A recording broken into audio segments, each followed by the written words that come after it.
آپ کے غلام اسلم فرماتے ہیں رات کو میں اور جناب عمر نکلے تھے تو ایک مکان میں ہم نے دیکھا کہ ایک عورت نے نا اس کے بچے بار بار شور کر رہے ہیں اور وہ کچھ پکا رہی ہے، آواز آ رہی ہے۔ تو حضرت عمر نے دروازے پہ دستک دی، کون ہے دروازے؟ کہا میں ایک غلام ہوں۔ حضرت عمر کہتے ہیں غلام ہوں، بہن کیا مسئلہ ہے، بچے کیوں رو رہے ہیں؟ تو بی بی کہنے لگی تمہیں کیوں بتاؤں، جاؤ نا اپنا کام کرو۔ حضرت عمر نے اصرار کیا تو تلخ لہجے میں، جس سے غصہ نہیں کر جاتے حکمران، councillor, chairman, M P M L A ناراض نہیں ہو جاتے، اس تلخ لہجے میں بی بی کہنے لگی دعا کرو اللہ میرے اور عمر کے درمیان قیامت میں فیصلہ کرے۔ کیسا حکمران ہے کہ اس کی حکومت میں میرے بچے بھوکے سوتے ہیں، یہ میں نے پانی میں روڑے ڈال کے چڑھائے ہیں، لیکن یہ پیٹ کی بھوک یہ بڑی ڈڈی ہوتی ہے، یہ نیند بھی نہیں آنے دیتی۔ خیال تھا رو دو کے سو جائیں گے پر سو بھی نہیں رہے۔ حضرت فاروق اعظم دوڑے گئے، گھر سے سامان اناج غلہ کندھے پہ رکھا۔ خادم کہتے میں نے کہا کہ مجھے دے دے، فرمانے لگے چل تو وعدہ کرنا قیامت میں بھی میرے بوجھ اٹھائے گا۔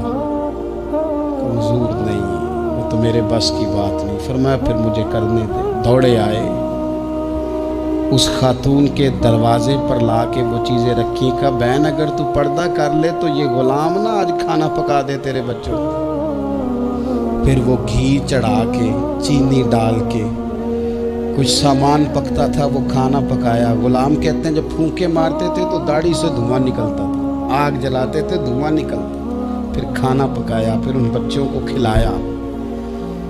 پھر حضرت عمر فاروق رضی اللہ تعالیٰ عنہ نے تھوڑے پیچھے بیٹھ گئے تو بچوں کے ساتھ اس طرح کی باتیں کرنے لگے کہ وہ ہنس پڑے۔ جناب اسلم کہتے بچے اس بیوہ کے ہنستے تھے، بچے ہنستے تھے اور عمر روتے تھے۔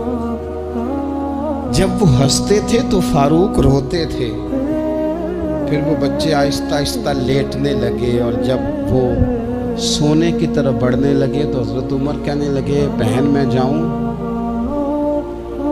کہنے لگی رب تیرا بھلا کرے، میرا کلیجہ پھٹ جاتا اگر میرے بچوں کو آج شام بھی روٹی نہ ملتی۔ تو سیدنا فاروق اعظم رضی اللہ تعالیٰ عنہ کہنے لگے پھر تو میرے لیے دعا کرے گی؟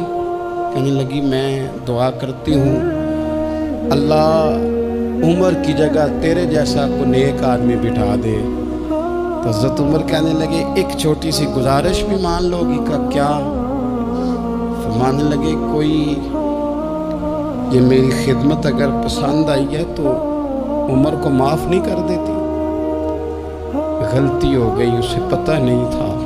اپنے منہ سے کہنے لگے سیانا بھی نہیں،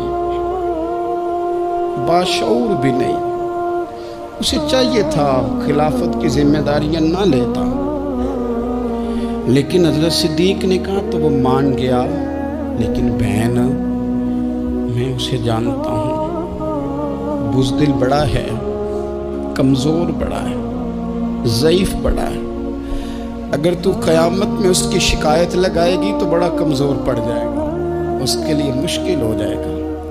تو کہنے لگی اچھا اگر تو اتنی سفارش کرتا ہے تو جا، میں نے عمر کو معاف کیا۔ حضرت فاروق اعظم نے چہرے سے کپڑا ہٹایا تو بی بی کہنے لگی اوہو آپ عمر ہیں؟ آپ فرمانے لگے میں جو بھی ہوں تو وعدہ کر چکی ہے کہ تو نے عمر کو معاف کیا۔